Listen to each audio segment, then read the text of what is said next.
नमस्कार, आज की खबर में आपका स्वागत है। मैं हूं आपके साथ शिखा मेहरोत्रा। शुरुआत करते हैं हरियाणा खबरों की। 22 जनवरी को अयोध्या में होने वाली रामलला की प्राण प्रतिष्ठा को लेकर सरकार द्वारा सभी को निमंत्रण भेजे जा रहे हैं। इसी कड़ी में कांग्रेस को भी निमंत्रण भेजा गया है। कांग्रेस ने इस निमंत्रण को अस्वीकार कर दिया है, जिस पर भड़कते हुए हरियाणा के गृह मंत्री अनिल विज ने कहा कि हमारी है श्री राम में आस्था, श्रद्धा, हमारा वहां जाना न जाना एक धार्मिक फैसला है, लेकिन कांग्रेस और उनके सहयोगी दलों का न आना ये फैसला एक राजनीतिक फैसला है। वो गिनते हो वोटों का क्या फायदा हुआ, जबकि हमारी श्रद्धा है। गृह मंत्री अनिल विज ने कहा कि पंजाब की जनता तो कदम कदम पर रो रही है। उस दिन को जिस दिन इन्हें वोट डाला गया था, आज से लेन चेंज ड्राइविंग करने वाली लोगों पर जुर्माने के साथ एफआईआर दर्ज की जाएगी। इस पर विज ने कहा कि ज्यादातर रोड पर एक्सीडेंट लेन चेंज करने के कारण होते हैं, जिस कारण सरकार ने सख्ती की है।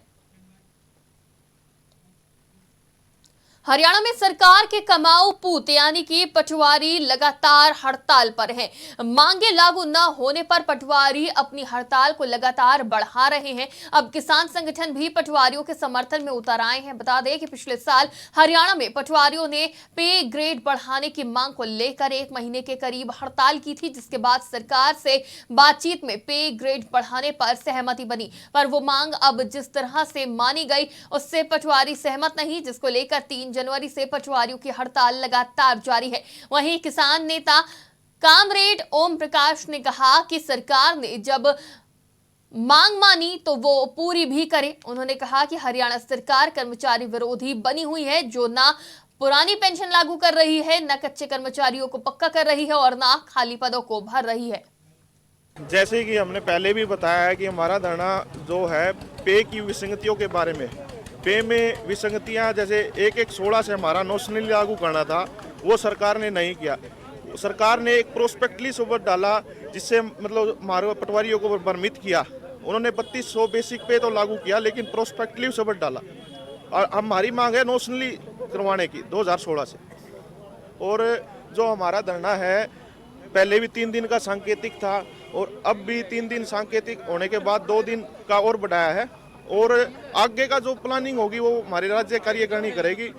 आगे हड़ताल बढ़ानी है। पटवार कानूनगो एसोसिएशन ने 3 तारीख से अनिश्चितकालीन हड़ताल पर चले हुए हैं। इन्होंने पहले भी आंदोलन किया था और सरकार ने सहमति जताई थी इनकी मांगों को लागू करने का वायदा किया था, लेकिन वो मांगे इनकी लागू नहीं की गई। अब मजबूर होकर दोबारा से इन्होंने आंदोलन का रास्ता अपनाना पड़ा। हम ये कहना चाहते हैं किसान सभा की तरफ से, संयुक्त किसान मोर्चा की तरफ से, कि जनता के काम रुके हुए हैं। रोजाना लोग चक्कर काटते हैं और बातचीत करके इनकी समस्या का समाधान निकलना चाहिए। सरकार स्पष्ट बताए वो क्या दे सकती है, क्या नहीं दे सकती। वो क्यों रखती है जो है ऐसी जो है लिंगर ऑन करने की जो आदत है। अनेक कर्मचारी हड़ताल कर लेते हैं, मांगों पर सहमति हो जाती है, उनको लागू नहीं कर। कुरुक्षेत्र में बीते दिनों कनाडा में गोलियां मारकर सिख दंपति की हत्या के मामले में हरियाणा सिख गुरुद्वारा मैनेजमेंट कमेटी के प्रदेश प्रवक्ता कमलजीत सिंह ने प्रेस वार्ता कर भारत सरकार से दोषियों को जल्द पकड़कर सजा दिलवाने और पीड़ित सिख परिवार का सहयोग करने की अपील की। कमलजीत सिंह राणा ने कहा कि अगर किसी दूसरे देश में टूरिस्ट वीजा पर इस प्रकार की घटना होती है तो वहां की सरकार उनका भरपूर सहयोग करती है, लेकिन कनाडा में श्रमिक सिख दंपति की दर्जनों गोलियां मारकर हत्या करने के मामले में कनाडा पुलिस कोई ठोस कार्रवाई नहीं कर रही। इसलिए हरियाणा सिख गुरुद्वारा मैनेजमेंट कमेटी की तरफ से भारत सरकार से अपील करते हैं कि पीड़ित परिवार का सहयोग करे और कनाडा सरकार पर दबाव बनाकर सिख दंपति की हत्या के आरोपियों को सजा दिलवाएं। ਉਹਨਾਂ ਦੇ ਉੱਤੇ ਹਥਿਆਰਾਂ ਦੇ ਨਾਲ ਅਟੈਕ ਕਰ ਦਿੱਤਾ ਗਿਆ। ਉਹਨਾਂ ਦੀ ਮੌਕੇ ਦੇ ਉੱਤੇ ਮੌਤ ਹੋ ਗਈ। ਗੋਲੀਆਂ ਮੀਂਹ ਵਾਂਗੂ ਬਰਸਾਈਆਂ ਗਈਆਂ। ਉਹ ਸਭ ਤੋਂ ਵੱਡੀ ਜਿਹੜੀ ਹੈਰਾਨਗੀ ਦੀ ਗੱਲ ਹੈ ਕਿ 16 ਨਵੰਬਰ ਨੂੰ ਉਹਨਾਂ ਦੇ ਘਰ ਕੈਨੇਡਾ ਦੀ ਇੰਟੈਲੀਜੈਂਸੀ ਪਹੁੰਚਦੀ ਏ ਉਹਨਾਂ ਕੋਲ ਵੀ ਤੁਸੀਂ ਕਿਵੇਂ ਆਏ ਹੋ, ਕੀ ਗੱਲਬਾਤ ਹੈ, ਕਿੰਨਾ ਚਿਰ ਰਹਿਣਾ ਹੈ। ਕੈਨੇਡਾ ਦੀ ਇੰਟੈਲੀਜੈਂਸੀ ਉੱਥੇ ਆ ਕੇ ਪੁੱਛਦੀ ਏ ਤੇ 20 ਤਰੀਕ ਨੂੰ ਏਡੀ ਵੱਡੀ ਘਟਨਾ ਘਟੀ ਜਾਂਦੀ। ਸਾਡੀ ਜਿਹੜੀ ਉਹ ਹਸਪੀਟਲ ਦੇ ਵਿੱਚ ਇਲਾਜ ਚੱਲ ਰਿਹਾ ਹੈ ਤੇ ਅਸੀਂ ਭਾਰਤ ਸਰਕਾਰ ਤੋਂ ਤੇ ਕੈਨੇਡਾ ਸਰਕਾਰ ਤੋਂ ਹੀ ਮੰਗ ਕਰਨੇ ਆ ਕਿ ਜਿਹੜੇ ਦੋਸ਼ੀ ਨੇ ਉਹਨਾਂ ਦਾ ਪਤਾ ਲਾਇਆ ਜਾਏ, ਕਿਉਂਕਿ ਬੱਚੇ ਸਾਡੇ ਉੱਥੇ ਨੇ। ਭਨੇਵਾ ਮੇਰਾ ਵੀ ਉੱਥੇ ਆਪਣੇ ਉਹਦਾ ਬਿਜ਼ਨਸ ਹੈ, ਟਰੱਕ ਚਲਾਉਂਦਾ ਹੈ। ਤੇ ਉਹਨਾਂ ਦੇ ਵੀ ਸਾਨੂੰ ਰੱਖਿਆ ਬਹੁਤ ਜ਼ਿਆਦਾ ਜ਼ਰੂਰੀ ਹੈ। ਭਾਰਤੀ ਨਾਗਰਿਕ ਸਨ, ਟੂਰਿਸਟ ਵੀਜ਼ੇ ਤੇ ਉਹ ਕੈਨੇਡਾ ਗਏ ਹੋਏ ਸਨ। ਇਸ ਕਰਕੇ ਭਾਰਤ ਸਰਕਾਰ ਨੂੰ ਬੇਨਤੀ ਹੈ ਕਿ ਕੈਨੇਡਾ ਸਰਕਾਰ ਨਾਲ ਗੱਲਬਾਤ ਕਰਕੇ ਦੋਸ਼ੀਆਂ ਦਾ ਪਤਾ ਜ਼ਰੂਰ ਲਾਇਆ ਜਾਏ, ਕਿਉਂਕਿ ਕੌਣ ਨੇ ਇੰਨਾ ਬੇਰਹਿਮੀ ਦੇ ਨਾਲ ਜਿਨ੍ਹਾਂ ਨੇ ਕਤਲ ਕੀਤਾ ਹੈ, ਇੱਥੋਂ ਬੱਚਿਆਂ ਨੂੰ ਮਿਲਣ ਗਏ ਹੋਏ ਸਨ, ਪਰ ਉਹਨਾਂ ਨਾਲ ਇੰਨਾ ਜ਼ਿਆਦਾ ਜੋ ਅਨਿਆਏ ਹੋਇਆ ਹੈ ਉਹਦੇ ਵਾਸਤੇ ਅਸੀਂ ਭਾਰਤ ਸਰਕਾਰ ਨੂੰ ਇਹ ਬੇਨਤੀ ਕਰਨੇ ਆ। ਬਾਕੀ ਬੇਨਤੀ ਕਰਨੇ ਆ ਸਿੱਖ ਜਥੇਬੰਦੀਆਂ ਨੂੰ, ਜੋ ਵੀ ਸੰਸਥਾਵਾਂ ਨੇ ਉਹ भी ਅੱਗੇ ਆ ਕੇ। कुरुक्षेत्र के थीम पार्क में आयोजित स्वामी विवेकानंद युवा सम्मेलन का कल आयोजन किया जा रहा है। इस कार्यक्रम की तैयारी को लेकर आज कार्यक्रम स्थल का भाजपा के प्रदेश अध्यक्ष नायब सैनी ने और विधायक सुभाष सुधा ने दौरा किया। इस दौरान भाजपा प्रदेश अध्यक्ष नायब सैनी ने कहा कि हम स्वामी विवेकानंद की जयंती युवा सम्मेलन के रूप में मनाते आए हैं और कल होने वाले इस कार्यक्रम में हरियाणा के मुख्यमंत्री मनोहर लाल खट्टर मुख्य रूप से शामिल होंगे। उन्होंने कहा कि कल इस कार्यक्रम में हजारों की संख्या में युवा शामिल होंगे। उन्होंने कहा कि हरियाणा के मुख्यमंत्री मनोहर लाल खट्टर ने युवाओं के लिए अनेक कार्य किए हैं, ये सुनकर खुशी होती है।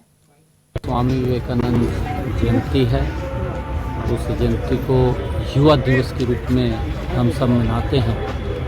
कल हरियाणा प्रदेश के लोकप्रिय मुख्यमंत्री आदरणीय मनोहर लाल जी युवा दिवस के ऊपर स्वामी विवेकानंद जयंती के अवसर के ऊपर कुरुक्षेत्र थीम पार्क में आ रहे हैं और हजारों की संख्या में युवा यहाँ पर भाग लेगा। मैं सभी युवाओं से भी ये बात अपील करना चाहूँगा कि बढ़ चढ़ करके हमारे आदर्श स्वामी विवेकानंद जी की जयंती को यहाँ पहुँच करके मनाएं और आदरणीय मुख्यमंत्री जी ने जो कार्य किए हैं युवाओं के लिए वो काबिल तारीफ है। जो हरियाणा में 2016 में हुए जाट आरक्षण के दौरान प्रदेश भर में अनेक युवाओं के ऊपर विभिन्न धाराओं के तहत मुकदमे दर्ज किए गए थे। सरकार का मानना था कि ये सभी युवा रास्ता रोकने आगजनी जैसी घटनाओं में शामिल थे। गुरुवार को कुरुक्षेत्र निवासी 16 जाट समुदाय के लोगों को माननीय अदालत ने बरी कर दिया, जिसको लेकर कुरुक्षेत्र की जाट धर्मशाला में लड्डू बांटकर खुशी मनाई गई। इस दौरान युवाओं का फ्री में मुकदमा लड़ने वाले वकील संजय सिंह ने कहा कि आज उनके लिए बड़ी खुशी का दिन है। अदालत ने पाया कि जो धाराएं इन युवाओं के ऊपर लगाई गई थी वो सभी निराधार हैं, इसलिए इन युवाओं को बरी करने के आदेश जारी किए गए हैं। वहीं जाट धर्मशाला कुरुक्षेत्र के पूर्व प्रधान सुरेंद्र ने अदालत का धन्यवाद किया, साथ ही केस लड़ रहे वकील को सम्मानित किया और कहा कि इस लड़ाई में पूरे समाज का महत्वपूर्ण सहयोग रहा है। पूरे समाज ने बड़ी सहनशीलता से इस लड़ाई को लड़ा है और आज हमारी बड़ी जीत हुई है। जो इनके ऊपर जो मुकदमा दर्ज किया गया था 2016 में, वो सरकार ने गलत तरीके से दर्ज किया था। उसमें ये एलिगेशन लगाए थे कि इन्होंने रास्ता रोका, तोड़ फोड़ की, दंगा फसाद किया, अराजकता फैलाई, लेकिन उस मुकदमे में ऐसे कोई तथ्य नहीं पाए गए। ये बिल्कुल बेकसूर और शांति प्रिय प्रदर्शन था। इस वजह से माननीय अदालत ने इन सभी को दोष मुक्त किया है और इज्जत के साथ। हरियाणा की खबरों में फिलहाल के लिए इतना ही। देश और दुनिया की तमाम खबरों के लिए देखते रहिए आज की खबर।